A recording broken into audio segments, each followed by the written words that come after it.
Hello दोस्तों, आशा करता हूँ कि आप सबकी तैयारी बहुत अच्छी चल रही होगी। इंश्योरेंस के हमने 5 लेक्चर्स कवर कर लिए। छठा लेक्चर है।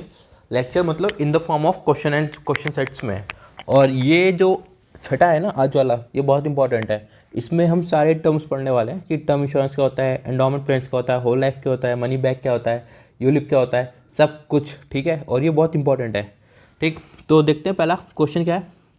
Which of plans has the least or no amount of saving elements. देखो, पहले आंसर बताने से पहले मैं इन सब के बारे में थोड़ा थोड़ा बता देता हूँ। ठीक है, थोड़ा थोड़ा उतना मतलब जितना पेपर में आ सकता है, बल्कि उससे ज़्यादा जितना पेपर में नहीं आएगा। देखो, सबसे पहले टर्म इंश्योरेंस प्लान क्या होता है। टर्म इंश्योरेंस प्लान,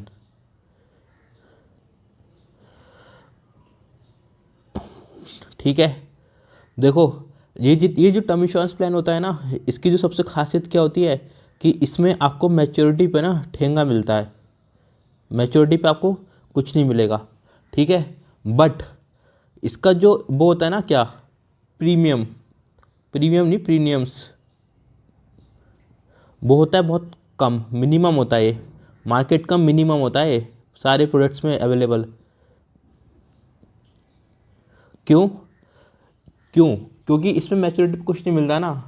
और ये टर्म इंश्योरेंस लिया क्यों जाता है, देखो जैसे को एग्जांपल लो, एग्जांपल नहीं पहले बताता हूँ। ये क्या करता है, ये डेथ होने पे बहुत सारा पैसा देता है, इसलिए ये लिए आता है। टर्म इंश्योरेंस का मेन काम ये होता है कि अगर कोई इंसान मर जाए जिसने ले रखा हो ये प्लान, तो उसकी फैमिली को या उसके जो वारिस होते हैं उसको बहुत सारा पैसा मिल जाए। और इसका मेन उद्देश्य ये नहीं होता कि वो मैच्योरिटी में कुछ पैसा कमा ले। ठीक है, मेन उद्देश्य क्या होता है कि उसके कुछ हो जाने पर उसकी फैमिली को बहुत ज़्यादा पैसा मिल जाए, जिससे कि उन्हें बाद में किसी का मुंह ना ताकना पड़े पैसों के लिए। ठीक। अब देखो एग्जाम्पल्स है, एग्जाम्पल लो, कोई मिस्टर एक्स है और एक मिस्टर वाई है। ठीक। अब मिस्टर एक्स ने भी एक प्लान लिया, टर्म प्लान, और मिस्टर बी ने भी एक प्लान लिया। ठीक है, मिस्टर वाई ने बी प्लान ले लिया, दोनों टर्म प्लान है। चलो दोनों को ए दिलवाता हूँ, ठीक है, आसानी होगी। दोनों ने एक टर्म इंश्योरेंस ले लिया ए का, ठीक, सपोज एलआईसी का ले लिया। ठीक है, अब वो दोनों ने प्रीमियम पे करते हैं हर साल रेगुलर, ठीक है, एकदम। अब मिस्टर एक्स जो है ना, ये जो, अच्छा इसकी एक बात तो सुन लो, जो इसकी जो मैच्योरिटी होती है ना, ये टर्म इंश्योरेंस के ये जो होते हैं, ये छोटे होते हैं, मतलब 5 साल, 10 साल, मैक्सिमम 30 साल तक का आप ले सकते हो टर्म इंश्योरेंस, मैक्सिमम 30 साल का। ठीक है, अवेलेबल मार्केट में अभी तक 30 साल का ही है। ठीक है, इससे ज़्यादा कि आपको उसका नहीं मिलेगा कि मैच्योरिटी का। ठीक है, आपने सोचा कि मैं 31 साल का ले लूँ तो नहीं मिलेगा, 30 साल इसकी मैक्सिमम टेन्योर है। ठीक है, किसका, इसका टर्म इंश्योरेंस का। अब मिस्टर एक्स हैं, अब ये 30 साल के हैं, इन्होंने ले लिया ये ए, और मिस्टर वाई हैं, ये 32 साल के हैं मानो। ठीक है, अब दोनों ने 30-30 साल वाला ले लिया। ठीक है, दोनों ने कितना लिया, 30-30 साल वाला, कि 30 साल की मैच्योरिटी वाला ले लिया। ठीक है, तो मिस्टर वाई ए जो थे ना, ये 58 साल के होके मर गए, मतलब इनके टाइम को कितना हुआ, 28 साल हुआ। ठीक है, 28 साल हुआ, मतलब जो इनकी पॉलिसी थी वो थी एक्टिव 2 साल से। ठीक है, अब ये मर गए तो इनको क्या मिला, अगर इन्होंने जितने का भी वो लिया था ना प्लान, उनको वो सारा पैसा इनकी फैमिली को मिल गया। ठीक है, इनकी फैमिली को पैसा क्रेडिट हो गया। अब ये मिस्टर 32 थे, मिस्टर वाई, अब ये हो गए 64 साल के। ठीक है, चलो 64 छोड़ो, सीधे क्या करते हैं, 62 कर देते हैं इसको। अब ये हो गए 62 साल के। ठीक है, 62 साल के हो गए। अब ये मरे नहीं तो जिंदा हैं। ठीक है, अब ये अलाइव हैं, अलाइव हैं। ठीक है, अब अलाइव है तो मतलब ये इनका इनका मैच्योर हो गया, तो इनको क्या मिला, इनको मिला, बताओ क्या, ठेंगा। इन्हें कुछ नहीं मिला, नील। क्यों? क्योंकि इन्होंने मैच्योरिटी कर दिया। अब इसमें एक ऑप्शन और आता है कि अगर आप ले लो ना टर्म इंश्योरेंस, एक प्लान और आता है क्या, जिसमें आप प्रीमियम प्रीमियम रिटर्न्स का ऑप्शन आता है। ठीक है, तो इसका इंश्योरेंस भी बढ़, वो अमाउंट भी बढ़ जाएगा। फिर इसमें क्या होता है, अगर आप नहीं मरे तो आपको मैच्योरिटी पे ना जितना अमाउंट आपने इन्वेस्ट करा था वो आपको वापस मिल जाएगा। ठीक है, इन्वेस्टेड अमाउंट रिटर्न हो जाता है, अमाउंट रिटर्न हो जाता है। ठीक है, रिटर्न। ठीक, तो ये था टर्म इंश्योरेंस। इसका मेन उद्देश्य क्या होता है कि ये सस्ते होते हैं, मार्केट में अवेलेबल सब सारे प्लान्स में सबसे सस्ते होते हैं ये टर्म इंश्योरेंस। ठीक है, और इनका मेन उद्देश्य होता है कि अगर इंश्योरर ने जिसने करवाया है, इंश्योर्ड जो है, अगर उसको कुछ हो जाता है तो उसकी फैमिली को बहुत सारा पैसा मिल जाए, इतना पैसा कि उन्हें किसी भी चीज़ के लिए मुंह ना ताकना पड़े। अब ये भी कई तरीके के होते हैं, जैसे डिक्रीजिंग हो गया, डिक्रीजिंग हो गया, ठीक है। अब ये जब आगे आएंगे ना क्वेश्चंस, तो वहीं हाथों हाथ समझाता चला जाऊंगा, ठीक है। अभी मैं आपको जनरल आइडिया दे रहा हूँ कि टर्म इंश्योरेंस क्या होता है, ये मैंने आपको बता दिया। अब दूसरा इसमें लिखा है एंडोमेंट प्लान्स। अब देखो एंडोमेंट प्लान क्या होता है, एक नया पेज ऐड कर लेते हैं पहले, ठीक है।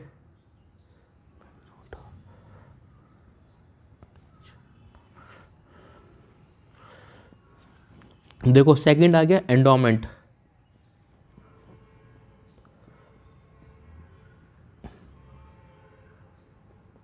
ये क्या है, देखो इसमें ना दो पार्ट होते हैं, क्या, एक तो वो आपको लाइफ इंश्योरेंस देगा,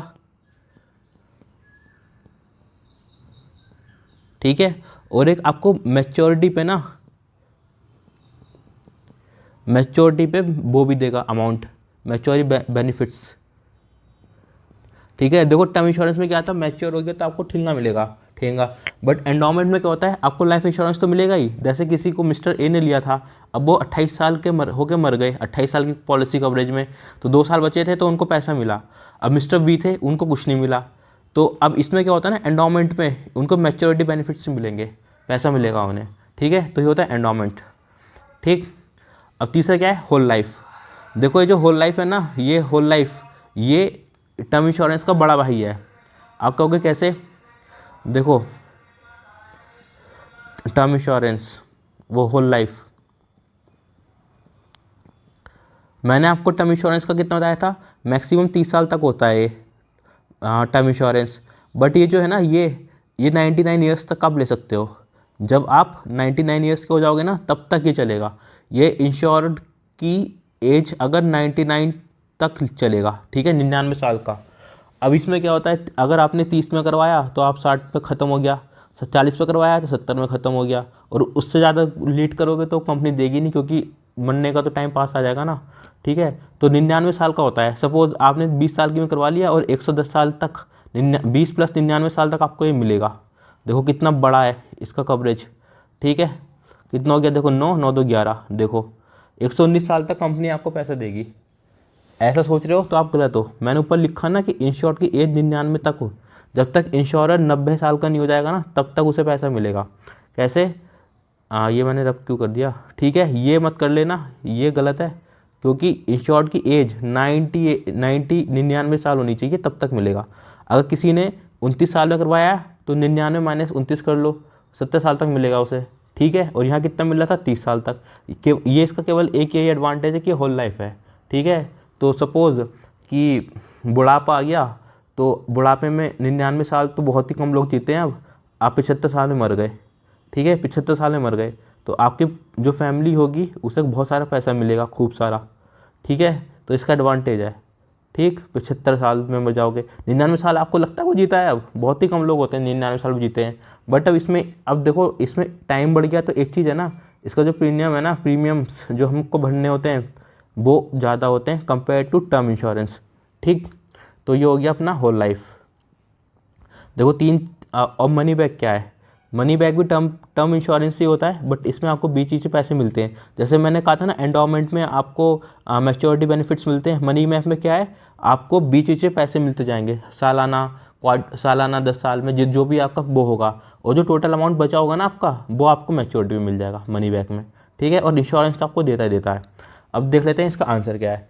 विच of the below mention insurance plan has the least or no amount of saving element. देखो उसने कहा कि least or no amount of saving elements. अब मैंने बताया था कि टर्म इंश्योरेंस जो होता है उसमें कुछ नहीं मिलता है, ठेंगा मिलता है। मैं ठेंगा बाबा इसलिए बोल रहा है जिससे कि आपके दिमाग में बैठ जाए, ठेंगा मतलब नील, कुछ नहीं मिलता टर्म इंश्योरेंस में, ठीक है। तो इसका आंसर हो गया टर्म इंश्योरेंस, ठीक। ये PDF आपको as it is concept Vardhanam Telegram पे मिल जाएगी, और ठीक है, कहाँ पे मिलेगी, कॉन्सेप्ट वर्धनम पे, CONCEPT, और बिना स्पेस दिए सर्च करना, वर्धनम, ठीक है, बिना स्पेस सर्च करना कॉन्सेप्ट वर्धनम, ठीक है। टेलीग्राम पे PDF मिल जाएगी हाथों हाथ, ठीक है। क्वेश्चन नंबर 2 है, saving can be considered as a composite of 2 decisions, choose the choose them from the list below. अभी देखो लिस्ट बाद में देखना, पहले सोचो कि सेविंग होता क्या है। देखो सेविंग क्या होता है, मैं क्वांटिटी फॉर्मूले से बताता हूँ। क्वांटिटी फॉर्मूले, क्वांट इसलिए बोला है जिससे कि कान खड़े हो जाए आपके। इनकम माइनस एक्सपेंडिचर, ठीक है, ये है इनकम, ठीक है, सेविंग।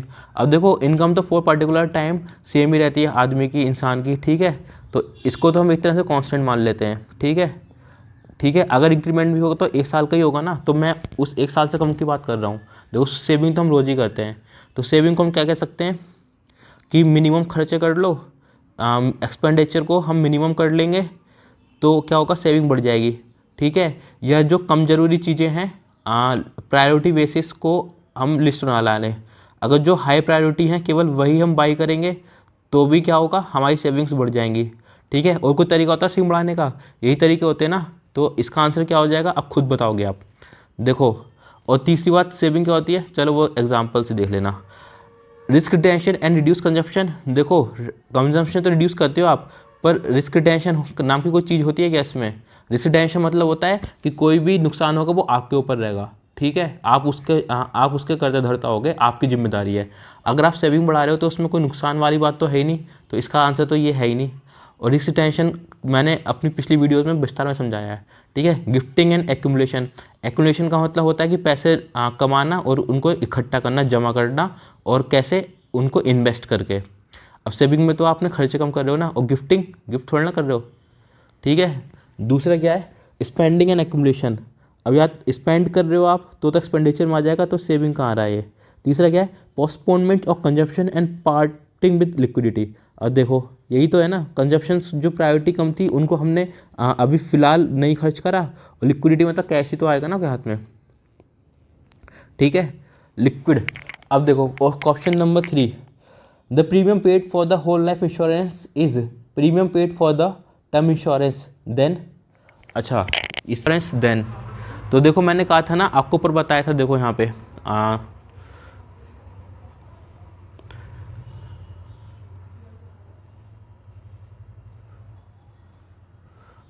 कहाँ था, देखो होल लाइफ में मैंने बताया था कि इसका जो प्रीमियम होगा ना हाई होगा, हाई, ठीक है, और टर्म का कम होता है। मैंने कहा था कि मार्केट में अवेलेबल सबसे कम कॉस्ट वाला ये होता है एंडोमेंट। इसमें लिखा नहीं क्या मैंने, देखो लिखा है प्रीमियम मिनिमम, मिनिमम, ठीक है, ये सारी चीज़ें मैंने आपको बता दी हैं, तो मेरे ख्याल से आपको आंसर पता चल गया होगा। देखो जो होल लाइफ वाला होता है ना, उसका जो प्रीमियम होता है ना होल वाले का, होल लाइफ का, वाइफ लिख रहा हूँ क्या मैं, ये लाइफ का जो होता है ना, वो क्या होता है ज़्यादा, किससे, टर्म से, होल, ठीक है। याद ना रहे तो ध्यान रखना कि पूरा होल मतलब 99 साल के है, और ये मैक्सिमम 30 साल का है, मैक्सिमम 30 साल का, ठीक है। अब जो 99 साल का कवर दे रहा है उसका तो प्रीमियम ज़्यादा ही होगा ना प्रीमियम, ठीक है। क्वेश्चन नंबर 4 है, dash life insurance page of a policy holders mortgage in the event of the persons death. देखो ये मॉर्टेज है। अब मैंने कहा था ना कि आपको मैं कुछ एग्जांपल्स दूंगा टर्म इंश्योरेंस के, ये उसका एक एग्जांपल है, ठीक है। इसमें क्या होता है मॉर्टेज में, देखो मॉर्टेज में मैं लिख देता हूँ, जैसे आपने ये आपका कोई घर है, ठीक है, आपका हाउस है, आपने उस पर लोन ले रखा है, ठीक है, लोन, और आपकी डेथ हो गई, तो तो अब सारा जो लोन का खर्चा आएगा, लोन का जो भार आ जाएगा, वो आपकी वाइफ पे आ जाएगा, ठीक है, वाइफ पे आ जाएगा। अब आप चाहोगे कि मेरी वाइफ के ऊपर या मेरे मम्मी पापा के ऊपर ये खर्चा ना आए, ये बोझ ना बने, तो आप क्या करोगे, आप एक मॉर्टेज मॉर्टेज लाइफ इंश्योरेंस ले लोगे, ठीक है। अब इसमें क्या होगा कि आपका अगर आपको कुछ हो जाता है, तो जो लाइफ इंश्योरेंस का पैसा है ना, उससे आपके घर वाले होम लोन की जो किस्तें हैं ना वो भर देंगे, ठीक है, मॉर्टेज लाइफ इंश्योरेंस, ठीक है। इसका आंसर क्या है, बी। और इसमें एक चीज़ और होती है कि ये हर साल इसका पैसा कम होता जाता है, जो कवर मिलता है ना, ये इसका जो कवर मिलता है, वैसे तो डिक्रीजिंग टर्म इंश्योरेंस का पार्ट है ये, बट मैं बता दे रहा हूँ, उसमें एक पेज और ऐड करता हूँ यहाँ पे।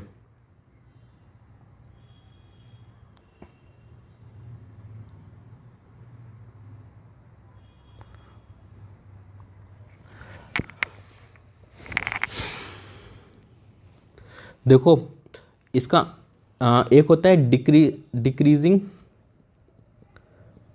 टर्म इंश्योरेंस, टर्म इंश्योरेंस,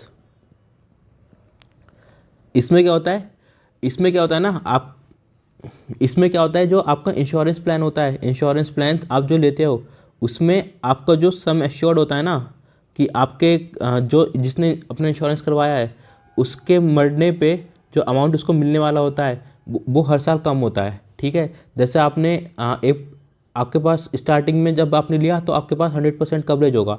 ठीक है, अब बट डिक्रीज में क्या होगा, जैसे आपने एक रेट फिक्स कर दिया कि भाई मेरे को 5% का डिक्रीजिंग चाहिए हर साल। ठीक है, तो आपका आपका क्या इंटरेस्ट होगा कि पहले साल ख़त्म होने पे आपको 95% मिलेगा, अगले साल ख़त्म होने पे आपको 90% मिलेगा। मतलब ये हर साल ना 5-5% कम होता जाएगा।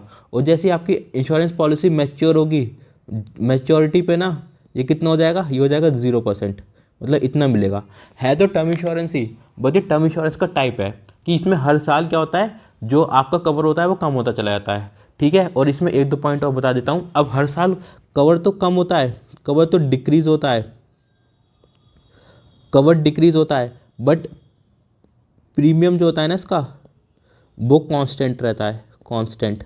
ठीक है, अब ये मत सोचना कि हर साल कवर कम हो जाएगा तो प्रीमियम भी हर साल कम होता चला जाएगा। ये सारी चीज़ें ना ये शुरू में ही हो जाती हैं, मतलब वो प्लान ही इस हिसाब से बनाते हैं, वो देख कर करते हैं कि प्रीमियम कम होना चाहिए, मतलब ऑन एन एवरेज निकाल कर दे देते हैं आपको। ठीक है, और इसका जो प्रीमियम होता है ना मिनिमम होता है। देखो मैंने आपको बताया था कि टर्म इंश्योरेंस का सबसे कम होता है, और टर्म इंश्योरेंस के अंदर भी सबसे कम इसका होता है। ठीक है, तो इसका जो प्रीमियम होता है मिनिमम होता है। ठीक, अब इसका एग्जांपल क्या है, मॉर्टेज वाला। ठीक है, जैसे आपने घर लोन लिया, 10 लाख का आपने लोन लिया, अब आप हर साल हर महीने से किस्त भर रहे हो, ईएमआई भर रहे हो, तो वो हर साल कम होता चला जाएगा ना। सपोज आपने एक साल में 1 लाख का लोन भर दिया तो वो 9 रह जाएगा, फिर 8 रह जाएगा, फिर 7 रह जाएगा, फिर 6 रह जाएगा। ठीक है, तो इन सब तो वैसे ही ना ये कम होता चला जाता है। तो इनके इसको कवर करने के लिए कि कोई डिसीज़ हो गया, सपोज 7 लाख का लोन बकाया है, अब कोई मर गया तो ये 7 लाख घर वाले कहाँ से देंगे। अब तो उसके लिए क्या लेते हैं, ये वाला मॉर्टेज इंश्योरेंस प्लान ले लेते हैं। देखो पहले 9 था, फिर 8 हो गया, 10 से 6 हो गया, तो ये इसका एग्जाम्पल हो गया डिक्रीजिंग का। ठीक है, और अब मूव करते हैं अगले क्वेश्चन पे। ठीक है, अगला क्वेश्चन है question number 5। The premium paid by you towards your life insurance the will, ठीक है, ये यहाँ पे ब्लैंक क्वेश्चन ब्लैंक है। The will be compensation paid to the beneficiary in the event of your death. देखो क्या कह रहा है, अगर प्रीमियम ज़्यादा होगा तो इसका मतलब क्या है कि जो कंपनसेशन मिलेगा वो भी ज़्यादा होगा। तो इसका आंसर क्या है, सीधा सा ए है, इसमें कुछ समझाने का नहीं है। ठीक है, फिर देखते हैं अगला question. Which of the below option is correct with regard to the term insurance plan. देखो term insurance plan come with a life long renewability option. आप कहोगे रिन्यू क्यों करना है, जब हमने एक बार ले लिया तो वो तो उतने साल में चलेगा ही ना, तो रिन्यू क्यों करना है, तो ये तो गलत है। ठीक है, दूसरा क्या है, the term insurance plan come with a built in disability rider, नहीं ये गलत है। अब देखो ऑप्शंस खत्म करके मैं आपको मैं राइडर क्या होता है ये बताऊंगा। ठीक है, राइडर। ठीक है, चल ठीक है। अब तीसरा क्या है, the term insurance can be bought as a stand alone policy as well as rider in another policy, ये है सही। ठीक है, इसका आंसर है सी। ठीक है, ये होता है। चौथा क्या है, there is no provision in the term insurance plan to convert it to a whole life insurance plan, ये भी गलत है। देखो टर्म इंश्योरेंस मैंने तो कहा था कि मैक्सिमम 30 साल का मिलता है हमको। ठीक है, 30 साल का। अब किसी का मन बदल गया, अब वो कह रहा है कि मुझे 30 का नहीं, मुझे तो 99 साल का चाहिए, जब तक मैं 99 का नहीं होता, तो आप क्या कर सकते हो, जो एक्स्ट्रा अमाउंट होगा, एक्स्ट्रा अमाउंट आप पे करो। ठीक है, पे करो, और आप अपने जो टर्म इंश्योरेंस है ना इसको कन्वर्ट करवा लो, टर्म को किसमें, होल में आप कन्वर्ट करवा सकते हो। ठीक है, ये हो गया। अब देखो राइडर क्या होता है, राइडर का मतलब आपको पता है, सीधा सा एक वर्ड बता देता हूँ, राइडर मतलब होता है एक्स्ट्रा बेनिफिट्स, एक्स्ट्रा बेनिफिट्स।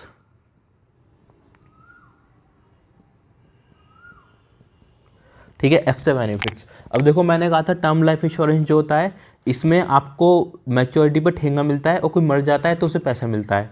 ठीक है, अब इसके अलावा मैंने और कुछ नहीं बताया था ना, क्योंकि इसके अलावा कुछ और मिलता नहीं। आप क्या कर सकते हो, आप ना अपनी ही पॉलिसी में अपने इंश्योरेंस से कहोगे भाई इसमें राइडर ऐड कर दे, तो वो कहेगा कौन कौन से, आप कहोगे एक डिसेबिलिटी का ऐड कर दे, क्रिटिकल इलनेस का ऐड कर दे, मतलब वो आप उससे कहोगे कि 3-4 चीज़ें और डाल दे, तो कहेगा बिल्कुल डाल दूंगा, और फिर वो डालने के आपसे क्या लेगा, एक्स्ट्रा पैसे लेगा, एक्स्ट्रा अमाउंट लेगा। ठीक है, आप उसको ज़्यादा पैसा दोगे आपको वो ऐड करके देगा, अगर आपने इंश्योर करवा रखा है अपने परिवार को और उनमें से कोई किसी को क्रिटिकल इलनेस हो गई, तो अब पैसा क्या है, आपको वो इंश्योरेंस प्लान देगा, टर्म इंश्योरेंस प्लान से जाएगा आपका पैसा, आपकी जेब से खर्च नहीं होगा। कोई डिसेबल हो गया, जो जिसने इंश्योरेंस करवा रखा था, अगर उसका कोई मेजर एक्सीडेंट हो गया, वो व्हील चेयर पर आ गया, बेड पर आ गया, तो आपको पैसा मिलेगा यहाँ से। ठीक है, तो ये सब चीज़ें होती हैं राइडर्स। राइडर मतलब होता है केवल एक्स्ट्रा बेनिफिट्स, इससे ज़्यादा कोई मतलब नहीं होता। ठीक, तो इसका आंसर क्या हो गया, term insurance can be bought as a stand alone policy as well as rider with another policy. ठीक है, अब क्वेश्चन नंबर 7 क्या है, in the decreasing term insurance the premiums paid time over. देखो अभी मैंने बताया था ना कि अगर डिक्रीजिंग है और उसका हर साल कवर डिक्रीज हो रहा है, तो इसका मतलब ये नहीं है कि उसका प्रीमियम भी कवर डिक्रीज हो जाएगा। अब जैसे कोई सोचेगा कि 10 लाख था पहले, फिर 9 हो गया, फिर 8 हो गया, फिर 7 हो गया, फिर 6 हो गया, तो इसमें तो पहले हर साल प्रीमियम भी कम होना चाहिए था, बट ऐसा नहीं है। वो क्या करते हैं, फॉर एग्जांपल कह रहा हूँ कि टोटल निकाल लो, एवरेज निकाल लो और वही सेट कर दो, तो ये होता है। ठीक है, इसका मतलब क्या है कि प्रीमियम जो होता है ना, वो कभी भी कम नहीं होता, वो उतना ही रहता है जितना स्टार्टिंग में था। ठीक है, ये हो गया ऑप्शन नंबर सी इसका आंसर। अब question number 8, using the conversion option present in the term policy you can convert the same to. ये रिपीट क्वेश्चन है। मैंने अभी ऊपर बताया था कि इंश्योरेंस पॉलिसी को आप किस में करवा सकते हो। देखो ये मैंने बताया था ना अभी कि मैक्स 30 साल से 29 साल करवानी है आपको, तो आप एक्स्ट्रा पैसा दो और टर्म इंश्योरेंस को होल लाइफ में करवा लो। तो ठीक है, तो इसका आंसर क्या है, बिना ही देखे बता देना, होल लाइफ पॉलिसी। ठीक है, मॉर्टेज पॉलिसी मैंने बता दी, जिसमें घर होता है, होम लोन वाला। ठीक है, बैंक एफडी में ये कोई इंश्योरेंस ही नहीं है, ये कोई इंश्योरेंस ही नहीं है। ठीक है, डिक्रीजिंग टर्म लोन, ये मॉर्टेज इसका एग्जांपल है। ठीक है, ठीक है, तो ये होगी, ये नहीं है, तो इसका आंसर क्या है, होल लाइफ पॉलिसी। ठीक, क्वेश्चन नंबर 9 क्या है, who among the following is best advice to purchase a term plan. अब टर्म प्लान किसको खरीदना चाहिए। अब टर्म प्लान अगर मैंने आपको बताया था कि मिनिमम इसका वो होता है प्रीमियम। ठीक है, और मरने पे परिवार को बहुत सारा पैसा मिलता है। ठीक है, ये 2 बातें मैंने बताई थी। अब ये वो 2 बातें देख लो, उसमें से किसी ऑप्शन में है क्या। देखो, an individual who needs money at the end of insurance term, मैंने कहा था इसमें ठेंगा मिलता है, तो फिर मनी कहाँ से आएगा इंश्योरेंस टर्म के एंड होने पे। ठीक है, an individual who needs insurance and has a high budget, अगर बजट हाई होता तो वो होल लाइफ ना लेता, होल लाइफ लेता 99 साल का, क्यों लेता कम पैसों वाला। तो ठीक है, तो इसका आंसर ये भी नहीं है। ठीक है, फिर who needs an insurance but has low budget, देखो लो बजट है और उसको इंश्योरेंस भी चाहिए, तो इसका आंसर क्या है, यही है। ठीक है, option number C, option number C इसका आंसर हो गया। ठीक, अब ऑप्शन नंबर डी क्या है, who needs an insurance product that gives high return, अगर हाई रिटर्न ही चाहिए तो वो कुछ वो ले ले ना, यूलिप ले ले, वेरिएबल ले ले, इसमें हाई रिटर्न्स मिल सकते हैं आपको, तो ये क्यों लेगा। ठीक है, और दूसरी बात तो टर्म में ठेंगा मिलता है। ठीक है, question number of the below statement is incorrect with regards to decrease in term insurance. अब मैंने देखो इतना कुछ बताया है डिक्रीजिंग के बारे में। ठीक है, अब देख लो, डिक्रीजिंग के लिए बताया था कि हर साल कवर कम होता है और प्रीमियम सेम रहता है। ठीक है, जैसे एग्जाम्पल मैं लिया था होम लोन का। क्वेश्चन क्या है, ऑप्शन ए है, death benefits amount decreases with the term of the coverage. ठीक है, मैंने कहा था ना कि हर साल कवर कम होता है, तो ये तो सही है। ठीक है, ये सही है। दूसरा क्या है, the premium amount decreases with the term of coverage, हाँ तो ये सही है। देखो कैसे, अगर किसी ने 10 साल का लिया होगा सेम अमाउंट पे, देखो यहाँ से समझो, बी को समझो यहाँ से, अगर 2 बंदे हैं, ए उसने 10 साल का लिया है और बी उसने लिया 20 साल का। ठीक है, 20 साल का, 20 साल का। ठीक है, अब दोनों लिया है सेम जो कंडीशंस है ना, सेम कंडीशंस पे लिया है, दोनों ने सेम कंडीशंस पे लिया है लोन। ठीक है, टर्म इंश्योरेंस। अब देखो 20 साल के लिए कवर कर रहा है उसको और ये 10 साल के लिए कर रहा है। अब इसका क्या है, इसकी जो मैच्योरिटी है वो 10 साल बाद ख़त्म हो जाएगी, 10 साल है, और इसकी मैच्योरिटी क्या है, इसकी मैच्योरिटी 20 साल में हो जाएगी। अब देखो स्कोप क्या है ना दोनों का, कि अगर वो 10 अगर वो मर जाता है ए, तो उसको 10 साल के अंदर अंदर मर गया तो पैसा देना है, बी 20 साल के अंदर अंदर मर गया तो पैसा देना है। अब बट 10 जो साल है वो 20 से तो कम ही है, आधा है। अब ज़्यादा चांसेस है ना कि ए सर्वाइव कर जाए और कंपेयर टू बी, तो इसका मतलब क्या हुआ कि जो ज़्यादा लंबा टाइम के लिए होगा उसका जो पॉलिसी का चार्ज होगा वो ज़्यादा होगा। ठीक है, the premium amount decreases with the term of the coverage, तो ये भी सही है। ठीक है, अब ऑप्शन नंबर सी है the premium remains level through out the term. देखो मैंने अभी बताया था ना कि कवर कम हो रहा है, तो इसका मतलब ये नहीं है कि उसका जो प्रीमियम अमाउंट है वो कम हो जाएगा, तो ये सही है। ठीक है, option number D the mortgage redemption plans are the example of decrease, ये मैंने कई बार बोल चुका कि इसका एग्जाम्पल है, तो मतलब इसमें सब सही है। ठीक है, ऑल आर करेक्ट। तो अगर किसी को ऑप्शन बनाना हो ना तो इसको डिक्रीज को चलो इंक्रीज़ कर दो, अगर आप इंक्रीज़ कर दोगे ना इंक्रीज विद द कवरेज, तो इसका आंसर हो जाएगा बी। ठीक है, अगर नहीं करते हो तो ऑल आर करेक्ट। ठीक है, ऑल आर करेक्ट है इसमें, ऑल करेक्ट। ठीक है, ऑल करेक्ट है इसका आंसर। ठीक, अब मूव करते हैं अपने नेक्स्ट क्वेश्चन पे। Question number 11 which of the below statement is correct with regards to the endowment assurance plans. Endowments का मैंने क्या बताया था कि वो डुअल बेनिफिट्स देते हैं, आपको इंश्योरेंस तो देंगे साथ में मैच्योरिटी भी पे भी आपको बेनिफिट्स मिलेंगे। ठीक है, तो क्या है, it has a death benefit component only. अब मैंने अभी बोला वापस कि इसमें दो मिलते हैं, तो ये गलत हो गया। It has a survival benefits component only, अभी बोला गलत हो गया। It has both the death benefits as well as the survival components, तो ये है इसका आंसर, इसमें दोनों मिलते हैं। It is similar to term plan, नहीं सिमिलर नहीं है। सिमिलर टर्म में क्या मिलता है आपको, मैच्योरिटी पे आपको मिलता है ठेंगा। ठीक है, कुछ नहीं, बट इसमें मिल रहा है सर्वाइवल कंपोनेंट। ठीक है, सर्वाइवल कंपोनेंट, तो इसका आंसर हो गया ऑप्शन नंबर सी। ठीक है, अब question number 12 which of the below is an example of the endowment assurance plans. देखो मॉर्टेज रिडिम्पशन प्लान है, क्या एंडोमेंट के मैंने आपको दो चीज़ बताए थे कि इसमें सर्वाइवल कंपोनेंट्स और इसमें क्या इंश्योरेंस दोनों होता है। अब मॉर्टेज में है क्या, बिल्कुल नहीं है। क्यों, अब मॉर्टेज में क्या है, अगर आप घर का लोन देते चले आओगे तो आपको ज़रूरत नहीं पड़ेगी तो मतलब नील हो जाएगा वो लास्ट में।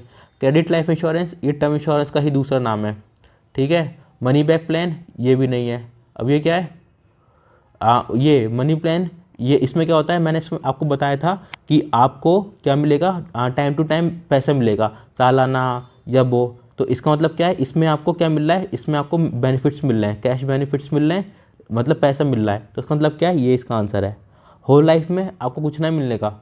ठीक है, इसका मतलब क्या है, होल लाइफ क्या 99 साल के लिए आपको कवर करेंगे। ठीक है, जब आप मर जाओगे 99 साल से पहले तो आपको पैसा मिल जाएगा, तो इसका आंसर हो गया मनी बैक। ठीक है, मनी बैक मतलब नाम भी सुन लो ना, मनी बैक मतलब पैसा वापस मिलेगा।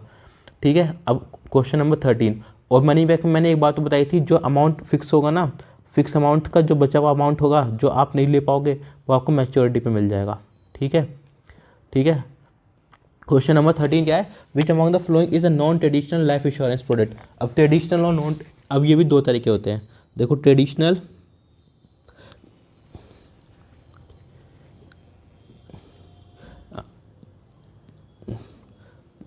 ट्रेडिशनल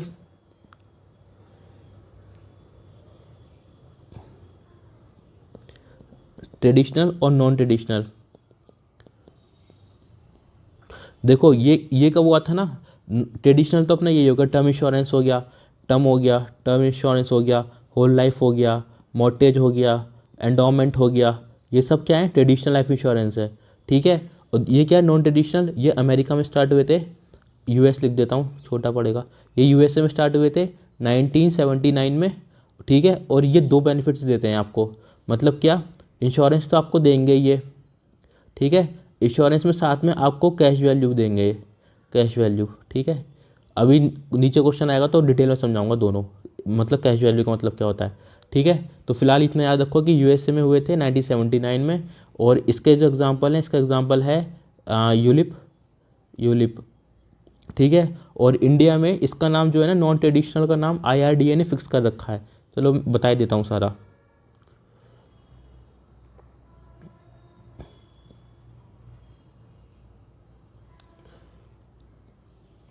देखो इंडिया में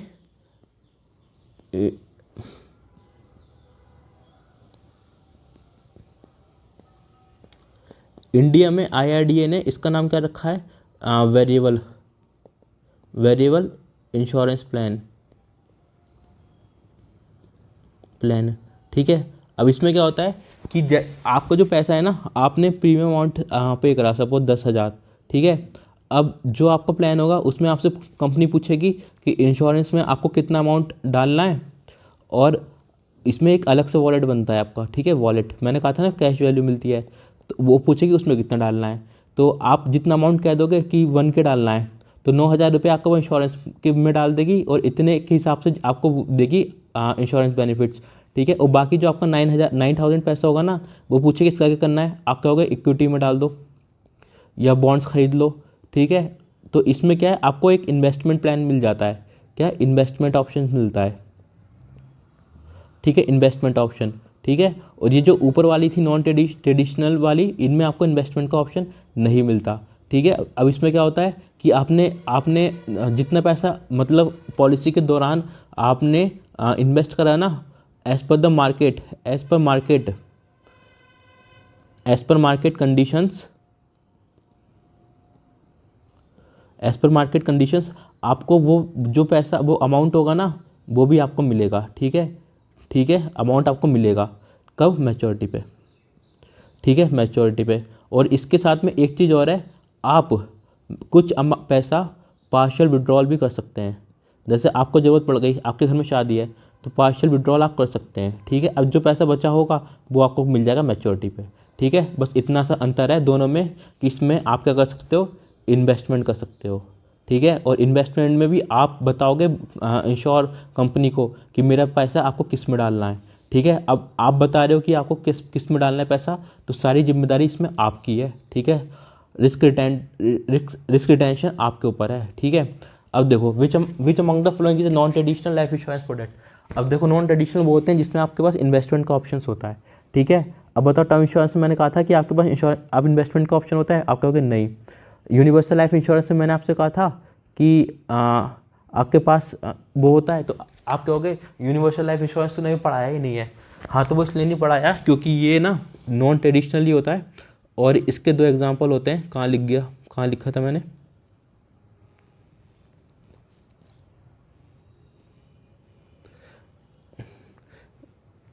इसके दो एग्जांपल होते हैं, आपको मैं बता देता हूँ। एक होता है यूलिप, देखो एक था यूलिप एग्जांपल, इसको यहाँ से रब करता हूँ। इसके एग्जांपल्स होते हैं दो, एक होता है यूलिप, ठीक है, और दूसरा क्या होता है, यूनिवर्सल, ठीक है, यूनिवर्सल। और यूलिप की फुल फॉर्म आती है, इंपॉर्टेंट है, क्या है, यूनिट लिंक इंश्योरेंस प्लान, ठीक है। याद रखना कि इसमें यूनिट लिंक है बस, ठीक है। देखो यूनिवर्सल लाइफ इंश्योरेंस क्या है, ये किसका एग्जांपल है, ये है ट्रेडिशनल नॉन ट्रेडिशनल का। क्यों, क्योंकि इसमें आपको इन्वेस्टमेंट ऑप्शंस मिलते हैं, ठीक है। एंडोमेंट मैंने आपको बताया था क्या कि इसमें आप इन्वेस्ट कर सकते हो, आप कहोगे नहीं बताया था, मतलब ये भी नहीं है। देखो सारे ऑप्शंस मैं इसलिए बता रहा हूँ जिससे कि आपका हाथों हाथ रिवीजन होता चला जाए, ठीक है। होल लाइफ इंश्योरेंस में आपने मैंने बताया था क्या, आप कहोगे नहीं बताया था, इसका आंसर क्या हो गया, यूनिवर्सल लाइफ इंश्योरेंस, ठीक है। इसमें एक ही ऑप्शन होता है एक्स्ट्रा आपके पास, वो क्या है कि आप इन्वेस्टमेंट कर सकते हो और आपको इंश्योरेंस का भी बेनिफिट मिलेगा, और अमाउंट भी आप डिसाइड करोगे, ठीक है। क्वेश्चन नंबर 14 क्या है, which of the below statement is incorrect. क्या बताना है, इनकरेक्ट बताना है हमें, ठीक है। अब पहला क्या है, variable life insurance is a temporary life insurance. अब आप कहोगे टेम्परेरी लाइफ इंश्योरेंस क्या होता है, पहले वो बता। देखो क्या क्या होते हैं, कौन सा, एक होता है टेम्परेरी और एक होता है परमानेंट। अभी तक मैंने जो आपको बताए वो सब क्या थे, परमानेंट थे, ठीक है। आपने एक बार ले लिया, फिर वो जीवन भर चले ना आपके आपके जब तक आपका प्लान था तब सब साथ तक चले। कौन सा बताया मैंने, टर्म, परमानेंट है। फिर दूसरा कौन सा बताया था, एंडोमेंट, ठीक है। और यूलिप, यूनिवर्सल, जितने भी मैंने अभी तक आपको बताए यूनिवर्सल, ये सब क्या थे, परमानेंट थे। डिक्रीजिंग मॉर्टेज, अब आप कहोगे एग्जाम्पल मत बता, डिफरेंस बता। देखो डिफरेंस क्या है ना, ये जो होता है ना, ये परमानेंट मत, इसके नाम से सुन लो कि ये क्या होता है, ये बहुत शॉर्ट टर्म होता है, शॉर्ट टर्म, ठीक है, पहली बात, ठीक है। और सबसे इंपॉर्टेंट बात क्या है ना, ये क्या होता है, जैसे आपको कोई इंश्योरेंस लेना है, आप गए इंश्योरेंस कंपनी के पास, भाई मेरे को इंश्योरेंस चाहिए, वो पूछेगा कौन सा, आप कहोगे मुझे चाहिए होल लाइफ चाहिए, ठीक है, होल लाइफ। वो कहेगा ठीक है मिल जाएगा। तो वो आपको पूरा प्रोसीजर बता देगा कि मेरे ये डॉक्यूमेंट चाहिए, ये अलाना फलाना सब कुछ चाहिए। फिर वो कहेगा कि एक्स डेज लगेंगे इसके प्रोसीजर में, इसका प्रोसेस होने में आपको एक्स डेज मिलेंगे। सपोज एग्जांपल मान लो कि 100 दिन लगेंगे, एक्स की वैल्यू 100 डेज मान लो। वो कहता है कि आपको ये मिलने 100 दिन लगेंगे। अब इन 100 दिन में जैसे आपने आज की तारीख है 19 है ना, आज 19 अप्रैल को आपने अप्लाई कर दिया, 19 अप्रैल को, ठीक है। अब वो कहता है कि आपको एक रैंडम डेट लिख रहा हूँ, 29 अगस्त को आपके हाथ में पॉलिसी पेपर होगा, ठीक है। अब 19 अप्रैल से लेके 29 अप्रैल तक, 29 चलो ज़्यादा लिख दिया, मैंने कहा था शॉर्ट होता है, 19 मई लिख देता हूँ, ठीक है।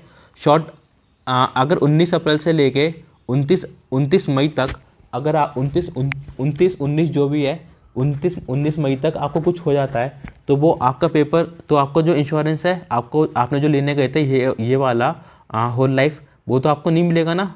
क्यों? क्योंकि वो तो अभी फाइनल हुआ ही नहीं है। तो उसके लिए क्या होता है, आपको एक टेम्प्रेरी इंश्योरेंस दिया जाता है। क्या? टेम्प्रेरी, कि प्रोसेस होने के टाइम तक अगर आपको कुछ हो गया, आपके हाथ में फाइनल डॉक्यूमेंट आने तक अगर आपको कुछ हो गया, तो आपको वो टेम्प्रेरी इंश्योरेंस जो है ना वो एक्टिव हो जाएगा, ठीक है। और आपको डेथ बेनिफिट्स मिलेंगे, ठीक है। तो ये होता है टेम्प्रेरी इंश्योरेंस, ठीक।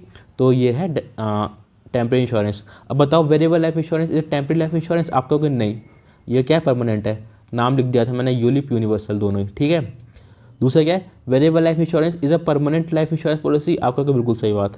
तो इसका आंसर क्या हो गया, हमें क्या बताना था, इनकरेक्ट। तो इसका आंसर ए ही है, इनकरेक्ट ये ही है, ठीक है। दूसरा क्या था, policy has a cash value account. देखो कैश, ये कौन सी पॉलिसी है, बट यहाँ शायद कुछ रह गया। ये सब ना वेरिएबल के लिए हैं, वेरिएबल के लिए। The variable policy has a cash value account, आप कहोगे बिल्कुल सही। तीसरा क्या है, the variable policy provides a minimum death benefits guarantee, आप कहोगे सही बात है, इंश्योरेंस तो उसमें भी है तो देगा ही, ठीक है। अब question number 15, what does inter temporal allocation of the resources mean. Inter temporal मतलब कि टाइम टू टाइम अपने इन्वेस्टमेंट्स को स्विच करना। अब आप देख लो उसमें से कौन सा ऑप्शन है। पोस्टपोनिंग द एलोकेशन, पोस्टपोन नहीं कर रहे हैं हम, allocation of the resources over time, तो इसका आंसर यही है बी, ठीक है। इंटर एलोकेशन का मतलब आपको पता होना चाहिए, वो सिर्फ टर्म है, इसका टर्म का मतलब क्या होता है, टाइम टू टाइम अपने रिसोर्सेज को स्विच करना। मतलब आपने आज कहीं इन्वेस्ट करा है, आपको लगा कि मार्केट टूट गया, अडानी में इन्वेस्ट किया था, आपको लगा इन्वेस्टमेंट टूट गया, तो आप क्या करोगे, आपका जो पैसा होगा वो कहीं इन्वेस्ट कर दोगे। तो बस ये होता है मार्केट के हिसाब से या टाइम टू टाइम आप जब भी अपने एलोकेशन स्विच करते हो उसे बोलते हैं इंटर टेम्पोरल एलोकेशंस, ठीक है। अब question number 16, which among the following is the limitation of the traditional life insurance product. अब जो ट्रेडिशनल वाले होते हैं उनका लिमिटेशन पूछ रहा है। Yields on this policies is high, ये तो अच्छी बात है ना, इसी के लिए तो ये जाने जाते हैं इंश्योरेंस पॉलिसी, तो ये तो गलत हो गया, इसका आंसर नहीं है, ठीक है। तो दूसरा क्या है, clear and visible method of arriving the surrender value, तो ये भी तो अच्छी बात है, सब कुछ क्लियर है। तो तीसरा क्या है, well defined cash and saving value component. चौथा क्या है, रेट ऑफ, ये भी ठीक है, ठीक है। चौथा क्या है, rate of the return is not easy to ascertain. देखो अब ये कोई भी चीज़ अगर आसानी नहीं है तो उसकी लिमिटेशन ही है ना, सब कुछ आसान आसान होना चाहिए कि आम जनता समझ पाए। तो इसका आंसर क्या हो गया, ऑप्शन नंबर डी, ठीक। क्वेश्चन नंबर 16, अब आप क्या होगा कि तूने तो बोला था कि इसमें जो होता है आपको सेविंग वॉलेट नहीं बनता, तो ये वॉलेट नहीं लिखा, सेविंग वैल्यू लिखा है।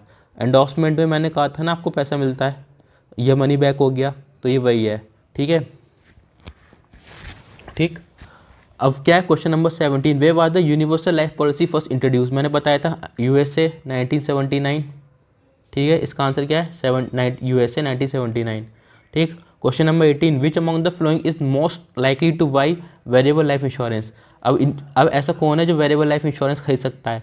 मैंने कहा था ना कि इक्विटी होती है इसमें, मतलब आपका कुछ परसेंटेज आपका क्या होता है, इंश्योरेंस देता है, ठीक है, और कुछ परसेंटेज आपको क्या देता है, आप उसको इन्वेस्ट करते हैं, कहाँ, मार्केट में। मैंने कहा था ना मार्केट के हिसाब से आपको रिटर्न मिलता है, मार्केट में इन्वेस्ट होता है पैसा, मार्केट में इन्वेस्ट होता है, ठीक है। अब देखो इन्वेस्ट कौन करता है मार्केट में, जिसके पास डेयरिंग हो, डेयरिंग, ठीक है। अब हर किसी के पास डेयरिंग नहीं होती, ठीक है, डेयरिंग, जिसके पास डेयरिंग हो वही मार्केट में अप्लाई करता है। डेयरिंग या मतलब देखो आम भाषा में तो डेयरिंग ही बोलते हैं ना इक्विटी में इन्वेस्ट करना, ठीक है। कितनी अच्छी कैलकुलेशन हो बट कुछ नहीं पता कब क्या हो जाए। कोरोना आया किसी को पता था, सारे मार्केट क्रैश हो गए, ठीक है। तो डेयरिंग चाहिए ना उसके लिए। ऑप्शन है क्या है, people seeking fix return. Fix return चाहिए होता है तो मार्केट में इक्विटी अप्लाई करता है, एफडी करता, ठीक है। ये तो गलत है। तो people who are risk averse and do not dwell in equity. अगर यही ना कर रहा, डू नॉट कर रहा, तो फिर क्यों क्यों करेगा। मैं तो भी कहा ना इक्विटी में इन्वेस्ट होता है मार्केट में। Knowledgeable people comfortable with equity. ये देखा, जिसके पास इक्विटी में इन्वेस्ट करने का दम है वही करेगा। ऑप्शन नंबर सी है इसका आंसर। यंग पीपल, अच्छा सारे दुनिया के जितने यंग पीपल हैं सबको इन्वेस्ट करने की नॉलेज होती है और उनके पास वो भी होता है, डेयरिंग भी होती है, ऐसा तो नहीं है ना, बिल्कुल भी नहीं है। तो इसका आंसर ये नहीं होगा। तो इसका आंसर क्या है, ऑप्शन नंबर सी। अब question number 19, which of the below statement is true regarding the ULIP. ULIP मैंने आपको पूरा बता दिया था, यूनिट लिंक इंश्योरेंस प्लान होता है ये, ठीक है। और इसका जो आप ऑप्शन देख लेते हैं, the value of the units is determined by the formula fixed in advance, बिल्कुल सही है, ठीक है। सब कुछ पहले ही देखो, कोई भी प्लान होता है सब कुछ पहले इसमें डिसाइड हो जाता है, तभी तो आप साइन करते हो ना, ठीक है। अगर कोई इंश्योरेंस होगा उसमें वो कह देगा इंश्योर कंपनी मैं नहीं बता रहा अभी, जब मरेगा तो देख लेंगे, तो आप लोगे उसे, बिल्कुल ना लेने के, ठीक है। तो ये सब होता है कि पहले से फिक्स होता है। Investment risk is born by the insurer, ये बिल्कुल सही बात है। जो इन्वेस्टमेंट का इंश्योरर है, नहीं नहीं ये गलत है। देखो मैंने कहा था इक्विटी में आपके हिसाब से इन्वेस्ट होगा। देखो मैंने ऊपर दिखाता हूँ अभी आपको, जब मैंने बोला था ना इन्वेस्टमेंट, तो मैंने आपको बोला था कि आपके हिसाब से मार्केट में इन्वेस्ट होगा, ठीक है, ठीक है। तो तब मैंने ये भी कहा था आपके हिसाब से होगा, तो इसका मतलब क्या है, जिम्मेदारी किसकी है, आपकी है। और मैंने ये भी बोला था कि रिस्क रिटेंशन जो है वो आपका है। और ये भी बोला था कि अगर आपको नहीं पता तो पुरानी वीडियो में अच्छे से बताया था। तो इसलिए क्या हुआ कि इस इंश्योर की जगह क्या होना चाहिए था, इंश्योर्ड होना चाहिए था, ठीक है। ये क्या होना चाहिए था, इंश्योर्ड, ठीक है। तो फिलहाल तो अपना आंसर ये नहीं है, ठीक है। ट्रू पूछा है ना, ट्रू, तो ये तो गलत हो गया। ULIPs are opaque with regards to their term expenses and saving components, ठीक है। इसका आंसर क्या है, यही है। देखो सब कुछ पहले फिक्स हो जाता है, मैंने भी पहले ही ऑप्शन में बोला सब कुछ फिक्स हो जाता है पहले ही, तो इसका आंसर क्या होगा, यही होगा। यूलिप्स आर बंडल्ड प्रोडक्ट्स, ये बंडल्ड नहीं होते, ये क्या होते हैं, अनबंडल्ड होते हैं, ठीक है। अनबंडल्ड, बंडल्ड क्या होते हैं और अनबंडल्ड क्या होते हैं। देखो दो पार्ट होते हैं ना, एक इंश्योरेंस और दूसरा इन्वेस्टमेंट, जो एक साथ हो जाते हैं ना, लिंक होते हैं, मतलब एकदम फिक्स एक साथ जुड़े हुए, वो होते हैं बंडल्ड। अब मैंने आपको कहा था कि इसमें आपकी मर्जी है कि आप कितना पैसा इंश्योरेंस में डालना चाहते हैं और कितना पैसा मार्केट में करना चाहते हैं, तो ये दोनों अलग अलग हो गए ना, तो इसलिए क्या ये अनबंडल्ड है, ठीक है। अब question number 20, all of the followings are the characteristic of a variable life insurance. Variable life insurance का कैरेक्टरिस्टिक पूछा है, एक्सेप्ट मतलब इनमें से एक गलत होगा, हमें वो बताना है। क्या है, फ्लेक्सिबल प्रीमियम पेमेंट्स, फ्लेक्सिबल नहीं होता बाबा, ठीक है। तो यही गलत है, इसका आंसर क्या है, ऑप्शन नंबर ए ही है। ऑप्शन नंबर बी क्या है, cash value is not guaranteed. Cash value हमेशा गारंटीड होती है, वो मैच्योरिटी पे अगर मर गया तो पैसा देगा ना देगा कंपनी, भले आपने 1% इन्वेस्ट करा है बट करा तो है, तो वो पैसा मिलेगा आपको। दूसरा क्या है, और दूसरी बात जो वो था ना मनी वॉलेट वाला, कैश वैल्यू वाला, उसमें क्या है, मार्केट में आपने जैसा इन्फॉर्म वो करेगा उसके हिसाब से आपको पैसा मिलेगा, ठीक है। तो ये तो है ही। तीसरा क्या है, policy owner selects where saving reserve in invested. देखो ये मैंने अभी बार बार बोल रहा हूँ कि जो ऑनर होगा वही सिलेक्ट करेगा कि कहाँ पे इन्वेस्ट करना है, ठीक है। तो ये भी इसका आंसर सही है, ठीक है। मिनिमम डेथ बेनिफिट, फिर खाना गारंटी तो है ही, तो इसका मतलब क्या है, यही है। Question number 21, which of the below is correct with regards to the universal life insurance. देखो it allows the policy owner to vary payments, तो ये बिल्कुल सही है। वेरी मतलब क्या होता है, स्विच करना एक तरीके से, ठीक है। तो ये होता है। दूसरा क्या है, policy owners can earn market based rate of the return on the cash value, बिल्कुल सही। जब मार्केट में अप्लाई करोगे तो इसलिए तो करोगे ना, तो इसका आंसर क्या है, option number C. Question number 22, all of the following is true regarding ULIP except. क्या, देखो सारे सही होंगे, एक गलत है, वही बताना है। Unit holders can choose between different kind of funds, बिल्कुल सही है, कर सकते हैं। Life insurance provides guarantee for unit values, life insurance provide नहीं करता। उसने पहले क्या रखा है कि आपकी मर्जी किस में इन्वेस्ट कर रहे हो, तो ये आपकी कमी है। तो हमारा आंसर क्या हो गया, ये है बी। यूनिट्स में भी purchased by payment of a single premium by a regular, ये आपकी मर्जी, आप कैसा करना चाहो। ULIP policy structure is transparent, सही बात है। तो इसका आंसर क्या है, बी। ठीक है, लाइफ इंश्योरर नहीं है, लाइफ इंश्योरर नहीं है, जो इंश्योर्ड होगा ना वो है। ठीक है, question number 23, as per the IRDA norms an insurance company can provide which of the below non traditional, दो ही मैंने बताए थे आपको, कौन सा, एक यूलिप और एक वेरिएबल। तो इसका आंसर क्या हो गया, बोथ 1 and 2। ठीक है, question number 24, what does the unbundling of the life insurance refers to. मैंने अभी बताया था कि दो कंपोनेंट होते हैं, एक प्रोटेक्शन एक सेविंग, एक इन्वेस्टमेंट एक सेविंग। तो दूसरा क्या हो गया, आंसर क्या हो गया इसका, देखो बताओ जल्दी से। पहला क्या है, correlation of the life insurance products with bonds, नहीं। बॉन्ड्स का मैंने बोला क्या गया, नहीं। Correlation of the life insurance products with equities, नहीं। बॉन्ड्स इक्विटी तो एक ही चीज़ है ना, मतलब है तो मार्केट के हिस्से। तीसरा क्या है, amalgamation of protection and saving elements, तो यही है अनबंडलिंग, बंडलिंग नहीं बोला, अनबंडलिंग बोला है। चौथा क्या, separation of the protection and saving elements, तो यही है, अनबंडल कर रहे हैं ना। फिर क्वेश्चन नंबर, यही था अपना लास्ट क्वेश्चन। तो अब यहाँ पे हम लिख देते हैं क्या, थैंक यू। और क्या ये कौन सा पार्ट था, 6th पार्ट था। ठीक है, कल परसों को 2-3 वीडियो आएंगी और 21 तारीख को ना 1 लाइनर आएगा, 1 लाइनर वीडियो। ठीक है, उसमें कम से कम 100-200 तो होंगे शायद, अभी मुझे नहीं पता कितना काउंट होगा, बट बहुत सारे होंगे और बहुत इंपॉर्टेंट होगा। ठीक है, अगर सही लग रहा हो कंटेंट उन्टेंट, तो क्या करना है आपको, क्या करना है, सब्सक्राइब करने नहीं बोल रहा, क्या करना है, हमको सजेशंस देने हैं, कैसे, कमेंट करके। ठीक है, चलो हम मिलते हैं अगली वीडियो में, तब तक जय हिंद। और सब्सक्राइबर के नहीं बोला, बट आपको लगे कि यूज़फुल है तो कर लेना, आपको आगे बोल ही दिया। चलो मिलते हैं कल, तब तक पढ़िए बहुत बढ़िया करके। चलो जय हिंद।